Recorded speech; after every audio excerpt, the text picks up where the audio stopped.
ভাগের মা গঙ্গা পায় না, এই বাংলা প্রবাদটার ইংরেজি অনুবাদ কি হবে? আসসালামু আলাইকুম, আমি সোহেল শেখ হাজির হলাম আজকের মর্নিং ইংলিশ ডোজ নিয়ে। আর আজকের ডোজটা হলো ভাগের মা গঙ্গা পায় না।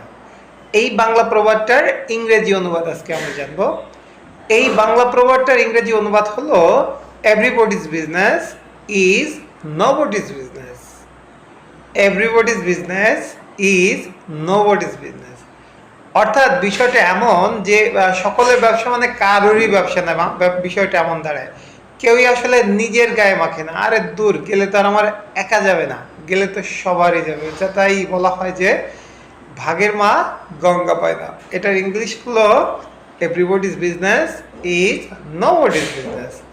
তো আজ এই পর্যন্তই। যদি ভিডিওটা ভালো লাগে লাইক কমেন্ট শেয়ার দেবেন, চ্যানেলটাকে সাবস্ক্রাইব করবেন। তো ভালো থাকবেন, আল্লাহ হাফেজ।